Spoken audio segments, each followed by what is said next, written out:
if you are the leader of a great power like the United States and you threaten a nation like Venezuela and its leadership, at some point you are obliged to carry through on your threats. What is Trump essentially looking for here? Trump wants unconditional surrender, absolute obedience to his will. How likely do you think that military action will happen? Well, I think it has to happen soon because you can only keep people floating in the Southern Caribbean so long before they finally say that, it's time to pull out. In other words, you've got to make a decision.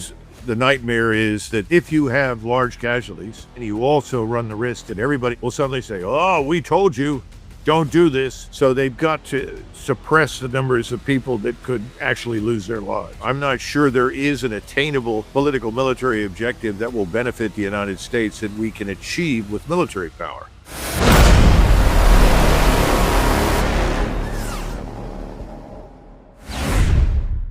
It's a pleasure to talk to you again, sir. Yeah, good. How are you?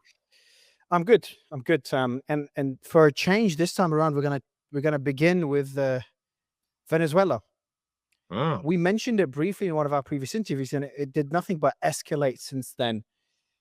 Obviously, it's not up for debate. It is a regime change. The reasons, oil, China's influence. I'd love to get your thoughts on why the US is seeking regime change in Venezuela, and how far do you think they will go?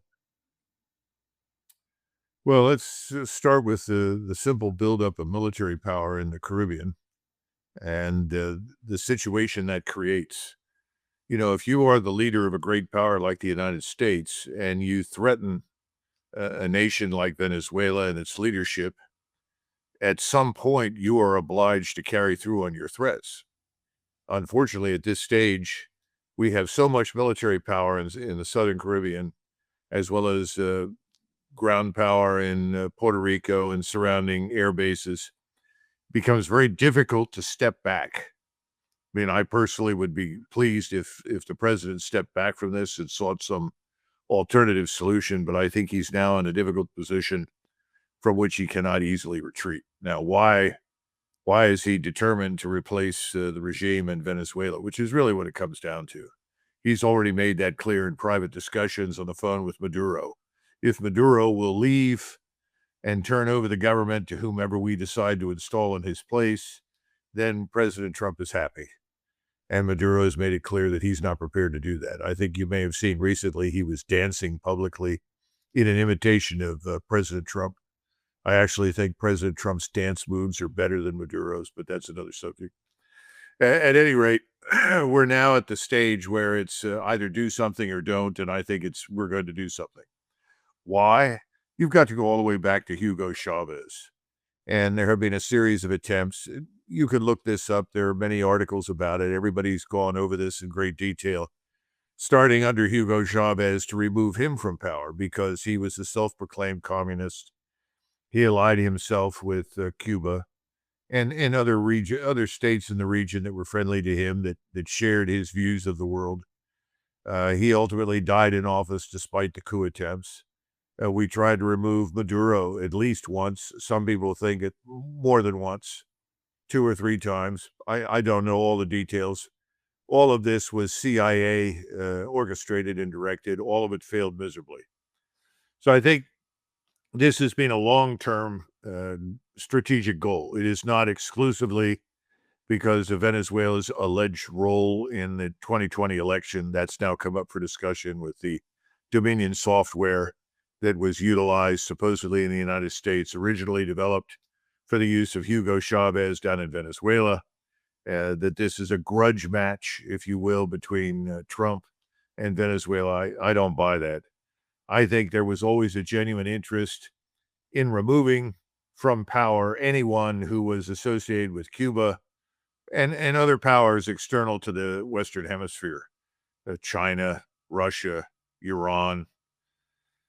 It has all failed, and so we're in the final hour of this operation, and President Trump has assembled the military power to ostensibly remove Maduro. The problem is, will it work? I mean, people look at the enormous firepower that's on hand, and they say, well, how could it fail? Well, we've done this before. We did this in Vietnam.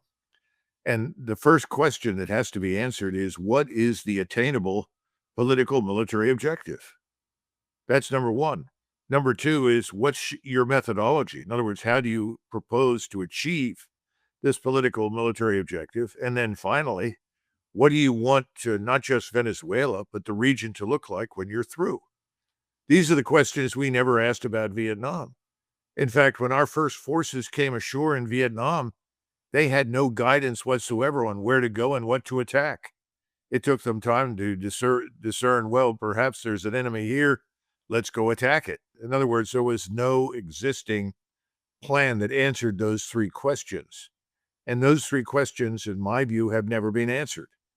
If the goal is just remove Maduro, I suppose that eventually you can kill Maduro and remove him that way. Maduro is changing cell phones.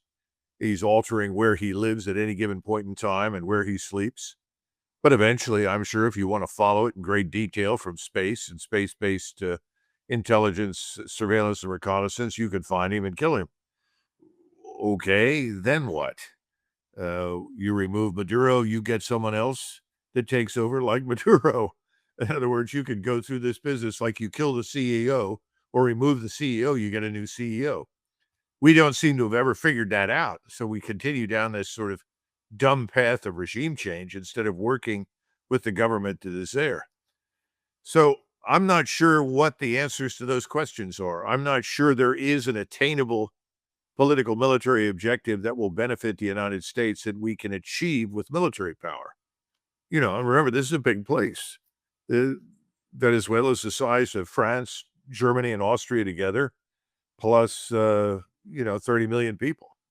And you're talking about extremely difficult terrain. So what do you plan to do? Seize Caracas? That in and of itself is going to be time consuming and not easy. But you can certainly come ashore at many points along the coast. But what's the real point? If the real point is oil, gas, gold, emeralds, lithium, rare earths, well, you don't necessarily need to use military power to gain access to those things. But if your goal is not only to gain access to those things, but to make it impossible for Russia, China, Iran, or any other external power to do business in Venezuela, well, that's another matter. So I think those two things are at play right now. What do you think is the main goal, though? Is it the natural resources, or is it a response to China's growing influence in Latin America? Because we do know Venezuela's defaulted on significant Chinese debt, the majority of it. So China isn't too happy with Maduro either. That's right. So then, is it simply about oil? I remember hearing a member of Congress talk about, saying that America's going to have access to all that oil. And if it is about oil, Maduro did already offer the U.S. access to their oil reserves. I'm not sure if the U.S. is looking even more a more long-term solution to that, and whether they don't trust Maduro's word. Well, I took a trip into Washington and asked that question, and I tried to talk to some people who are close to the decision makers. And one of the things that was said to me is that we would like to collateralize Venezuela's natural resources. Collateralize. In other words, demonstrate our complete control over all the natural resources, our ability to extract those resources and move them to wherever we want to send them, presumably to the United States. The thinking is that if we can do that, that this could amount to as much as $8 to $19 trillion in terms of collateralized resources that could then be committed to reduce our national sovereign debt from 39 trillion down to something like 20 trillion or less. I think that's a very difficult thing to do, because that means that you're essentially taking over the country. You are saying that you are now sovereign in Venezuela, not the Venezuelan people or their government. So I'm not sure how that works. But that's one point that was made to me. The other point is, no, we don't necessarily want to do that, but we want a friendly government that will do business with us. No, well, the question is, if you want a friendly government, is the only way to get that with military power? And I was told essentially, yes. We've tried every other way. It has failed. We can't support someone to win an election in that country. Arguably, the elections are, quote unquote, not fair and free. Not that they necessarily are in the United States either, but I didn't go there. But the point is, we want a friendly government that will then do business with us. That means Maduro and his supporting structure have to go away. That's still a very difficult thing to do in a nation that large with that many people. I hope the first explanation of collateralizing Venezuelan resources is not one of the reasons they're looking at a regime change. It's a pretty scary scenario. Imagine the world's leading democracy invading another country to deal with its national debt. And then what happens next if the debt continues to increase? We just invade more countries. I hope that's not the reason. If it is a change in government, a change in regime, and to put the opposition leader in power, I've started researching because I've always been under the impression that all regime changes end in failure, and it's just a strategy that does not work, especially after what we saw in the Middle East. So I did my research, and, and it proved correct. Like the last successful regime changes, if we measure it by the country or the government being friendly to the US and the US benefiting economically, the country doing well, so not collapsing like Syria, the only successful regime changes were the ones after World War II, Germany, Japan, and then there's two in during the 80s. I don't have them here. Two in Latin America that did well. Only two out of all the others that happened in the 80s, 90s, 2000s. Um, so then, could the US change strategy for the Venezuelan regime change to succeed, unlike all the others? The two that succeeded in the 80s were Panama and Grenada, based on these metrics I mentioned earlier. So could Venezuela be like those two countries that succeeded decades ago, or like the dozens of others that ended up in a failed regime change? Well, I think the quick answer to your question is no. Panama and Grenada are minuscule countries compared with Venezuela, very small populations. We had a long-term presence in Panama. We worked closely with the Panamanian Defense Forces. We had a lot of opportunities for influence to exercise there, much as we did, by the way, when we had crises in the Philippines. Because of our longtime presence in the Philippines, we were able to influence outcomes there as well.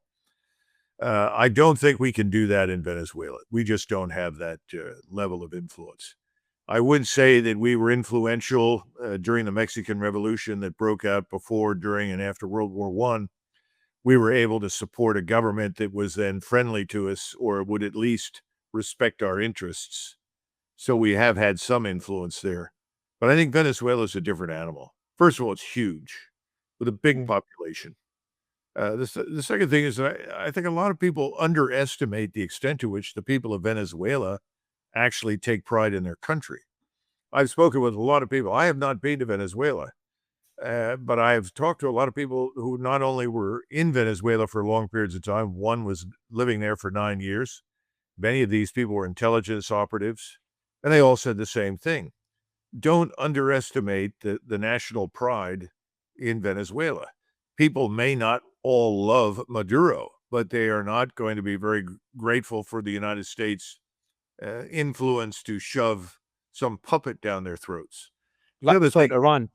yeah, and the other thing is you have in Colombia and Brazil, probably collectively a couple of 100,000 so-called paramilitaries that would probably eagerly enter Venezuela to present us with resistance, even though Colombia has its differences with Venezuela. But I'm sure you heard the president of Colombia's comments in front of the UN made it very clear what his position is.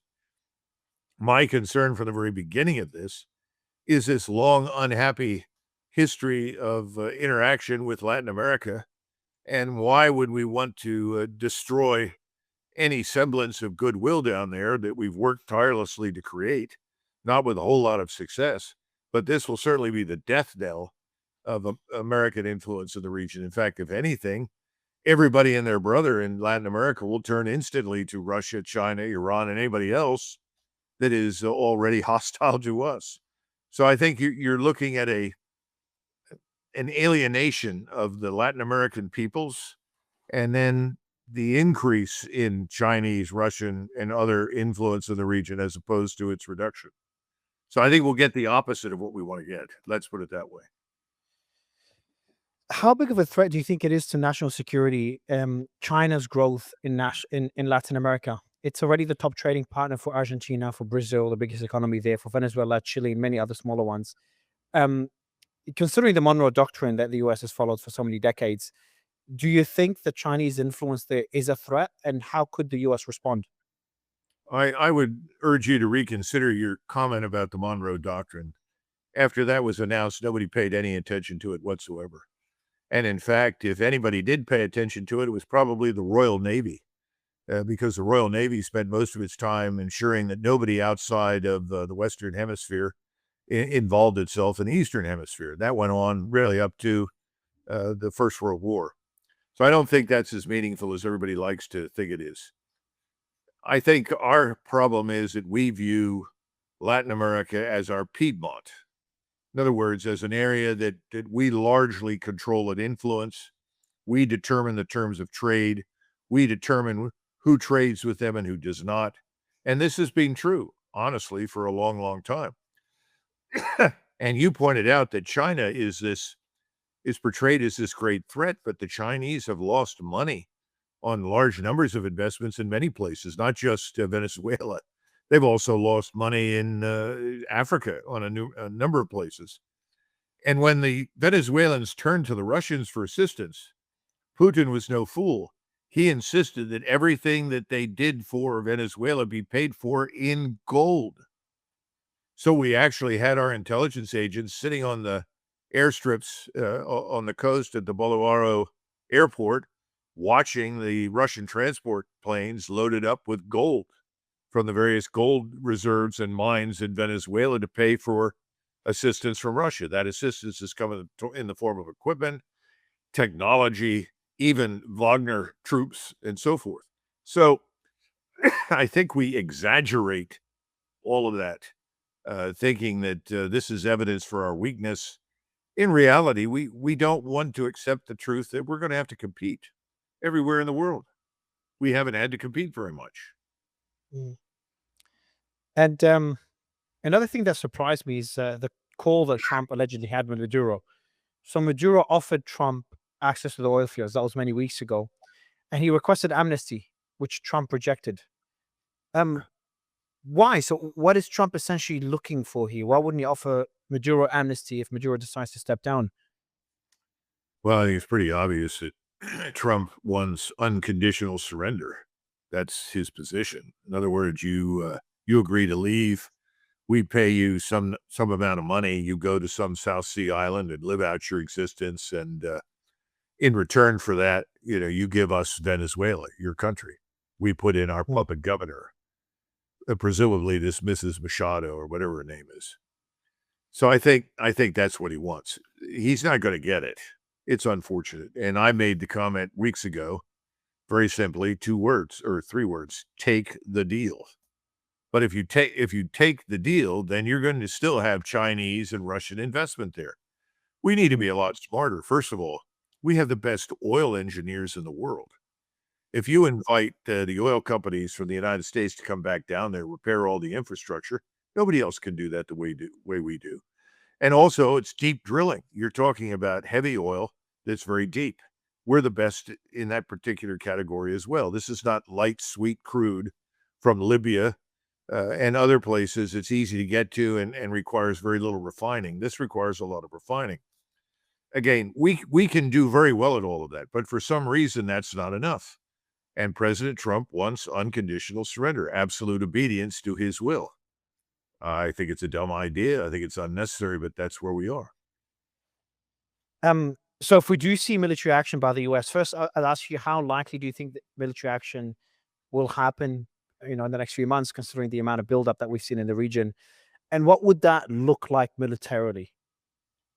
Well, I think it has to happen soon because you can only keep people floating in the Southern Caribbean so long before they finally say that, it's time to pull out. Soldiers, sailors, airmen, and Marines, when they sit for long periods, actually lose their edge.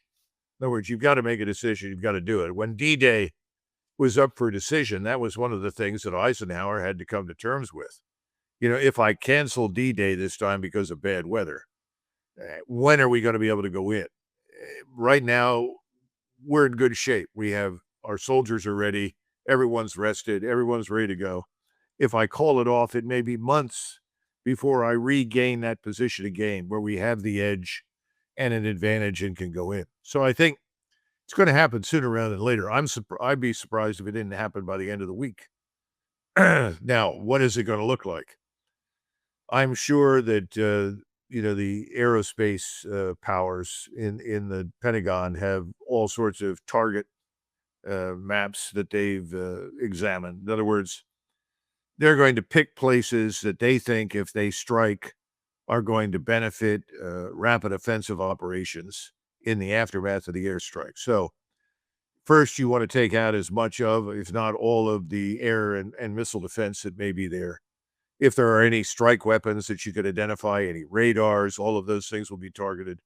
We have a lot of aircraft, lots of missiles. We can do that. How long will that take? I don't know. Will we get everything? Probably not, but we'll get most. The nightmare in the White House is that you think you have eliminated all of the air defense, and you start bringing in ground forces that are flown in. Either they fly from the fleet into the airport on the coast, or they fly to other airfields inside Venezuela, or they come from Puerto Rico with large numbers of ground forces designed to operate as stability forces in the aftermath of a coup. All these things, the nightmare is that, you lose 100 people, 200 people, 300 people in the air before they ever get to the ground. In other words, you have a mass casualty exercise. The other nightmare is that one of these strike missiles succeeds in either severely damaging or sinking a combat vessel. You want to avoid those things, because if you have large casualties, you wake up the American electorate. And then you also run the risk that everybody on the Hill that will cheer you if you are successful will suddenly say, "Oh, we told you, don't do this. That's a serious mistake. Look, you've lost all those soldiers. All those Marines were killed because of you." This is the way the game is played in Washington. So they've got to suppress the numbers of people that could actually lose their lives. Now, we talked about a coup. You can bring in the 15, 16,000 troops that are sitting up in Puerto Rico and use them to create stability potentially if you can run a successful coup.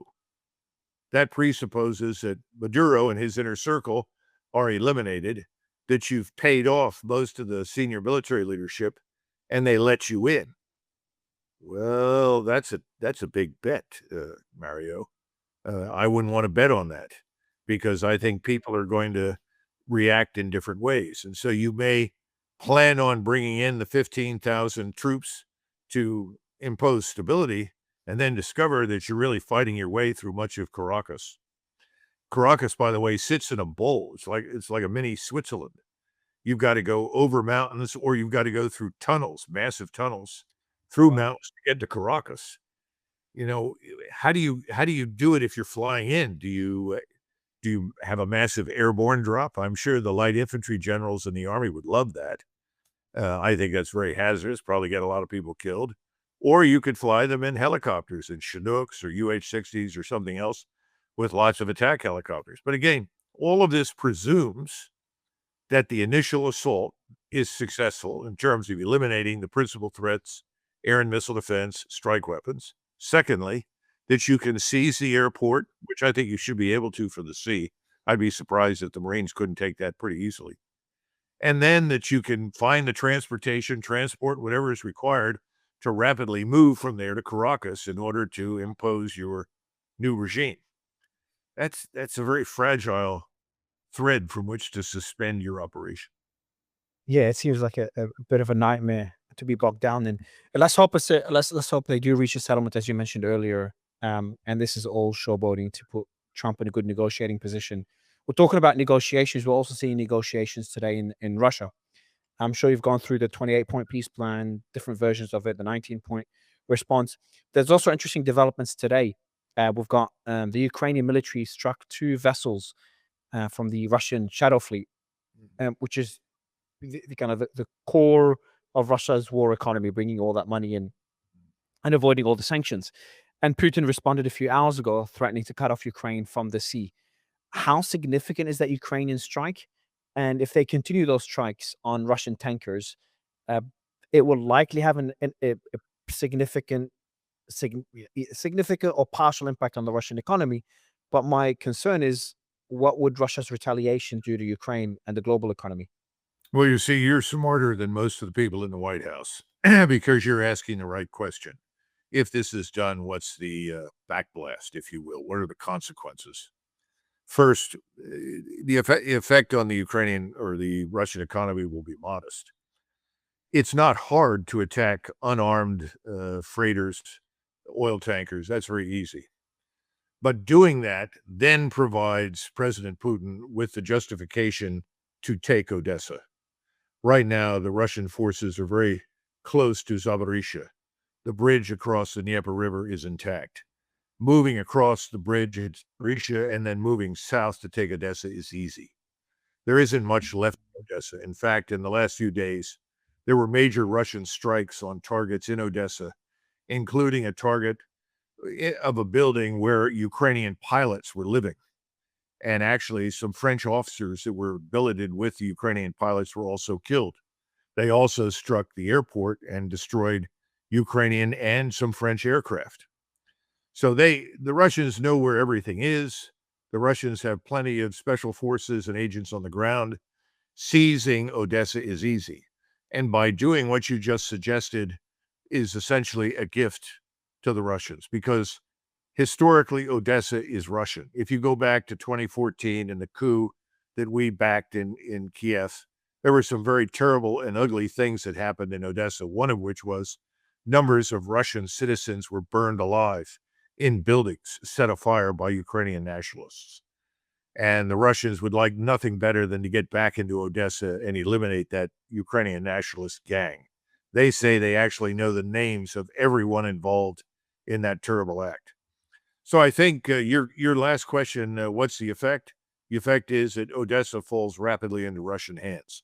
That means that whatever happens after this war ends, whatever sort of agreement is reached, Odessa is Russian and Ukraine is landlocked.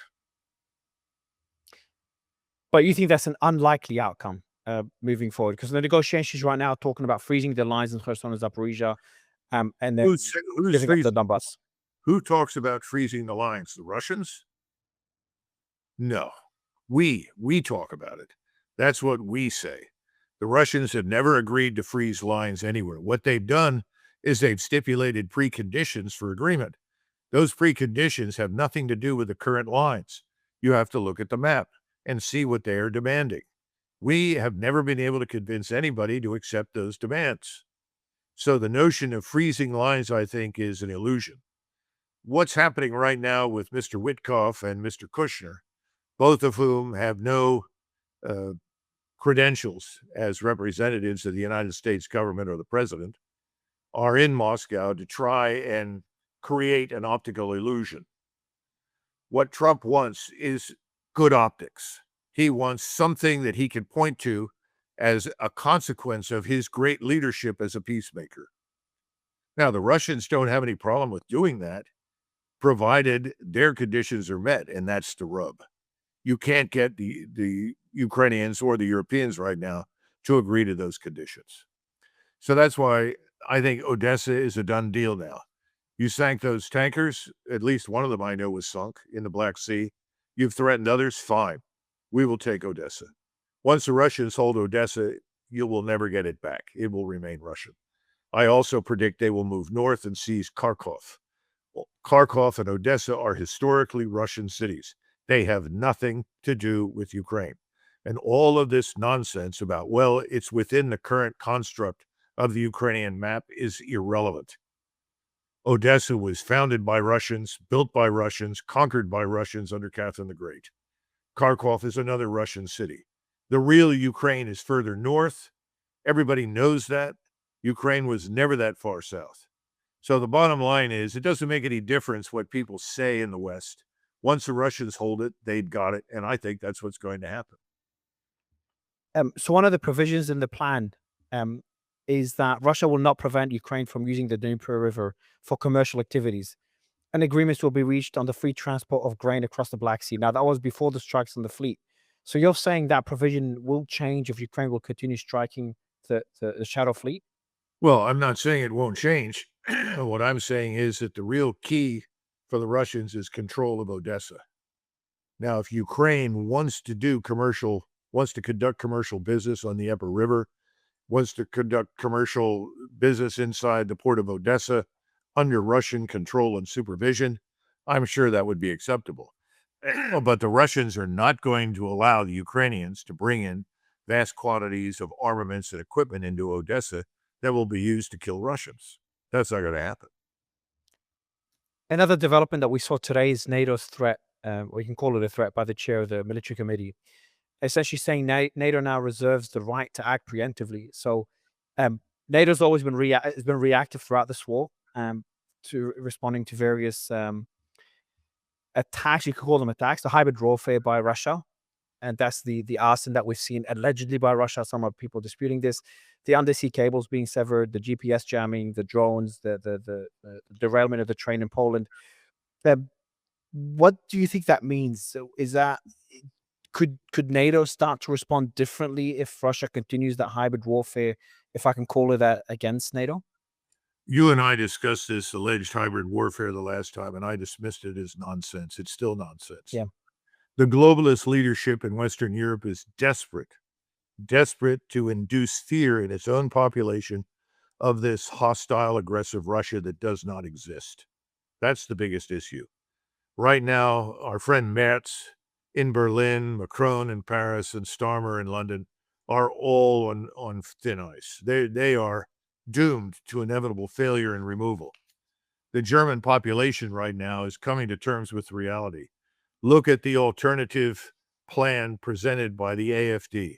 And the AfD, which is growing in strength every day, wants a restoration of good relations with Russia for the purpose of restoring commercial interaction with Russia, i.e., buying energy from Russia, which no one in Germany ever wanted to stop. So these people are finished. This is a last-ditch effort. What are you likely to see based upon what this Italian admiral talked about? You're likely to see an attempt to do something on the scale of the drone strikes against bombers sitting on an airstrip in Western Russia. Remember, these were the bombers that had to be on display as part of the START treaty system. We do the same thing. We park bombers out in the open so they can be viewed and counted, so we know where each other's bombers are located. Same thing is true for all sorts of various nuclear-capable weapons in both Russia and the United States. They might try to do something like that. They may try to launch with the help of European or American technicians under the guise of NATO support, Storm Shadow missiles, ATACMS or something, deep into Russia to hit some target of importance. These are acts of desperation. They're not going to change anything. And here's the worst part. And this is something that Putin said in response. He said, we can change from the special military operation to full-scale war. Russia is capable of going to a full-scale war footing. Europe is not. They're not even close. These are little boutique armies and air forces. Kill 50 of the wrong people, and the whole thing falls apart. Russia has built itself back up into a major continental military power that is not going to be defeated with conventional means. So the notion that these threats are meaningful is nonsense. What's really depressing and disappointing to me is that President Trump is the de facto leader of NATO. And he should tell these people to shut up and get in line, because we in the United States have no interest in going to war with Russia. None. But Colonel, I'm confused why you and others are dismissing the European military. The defense spending in Europe is 3 times more than Russia, the EU, including the UK. Where is that money going to? First of all, money spent does not equal military produced. Military power is a much more complex proposition. Let's just look at the ground forces, because that's the greatest weakness. The air forces are not very large. So if you could put 50, 60, or 100 F-15s with some F-16s in the air, and you lose a third of them in your first sortie against Russian air and missile defense, that dramatically reduces your sustainable air power, because you're never going to see more than about 25% of the air power in the air at any given point in time. because you have to bring it back, you've got to refit it, you've got to rearm it, others have to take off. It's better than an aircraft carrier, but you're still limited. When you look at the armies themselves, armies consist of formations. Formations, they come in the form of battalions and brigades, varying in size and content and equipment. Those formations have to be composed of people that live together for long periods, train together for long periods, are accustomed to using the equipment at their disposal. Europe has very, very, very few of those formations. Probably the one nation in Europe that is in the best shape right now militarily is Poland. And the Polish army, according to the chief of staff of the Polish army, is far too small to take on the Russians under any circumstances. Because the other thing that you've got to do is you have to have the capacity to replace losses. You have to rotate formations. Just as I talked about aircraft, if you have, say, 15 brigade-sized formations, you don't put all 15 into action at once. You put in perhaps 5. Then you have 5 in reserve, and you have 5 being fitted for special operations, for special offensive, whatever. In other words, you husband your military power. And when the first 5 brigades are down to 80% or 75%, thanks to losses of equipment and personnel, you pull them back to refit them. Well, where do you get the new soldiers? Where do you get the new equipment? How much equipment do you have on hand, and how well trained are your reserves? We're not in a condition to take on the Russian military establishment. So just because you stand there and say, I'm Mats, I'm going to spend all this money on new equipment in the defense industry, well, that's nice. When do you expect that equipment to arrive? It takes years. When do you expect the troops to be trained and equipped and ready to fight? That takes years. Normally, it takes 10 years to build armies. 10 years. Think about it. What have they got? Tiny boutique armies, very few trained reserves. It won't work. We are seeing a big increase in spending, and as you said, it will take a lot longer. But I think as a report now, spending is already up 50% in Europe compared to 2022 in nominal terms. So defense spending is increasing, and we'll see what happens over the next few years. But Colonel, we don't have more time, but I appreciate you and hope to speak to you again soon. Thank you, sir. Okay, Mario, thank you. Bye-bye.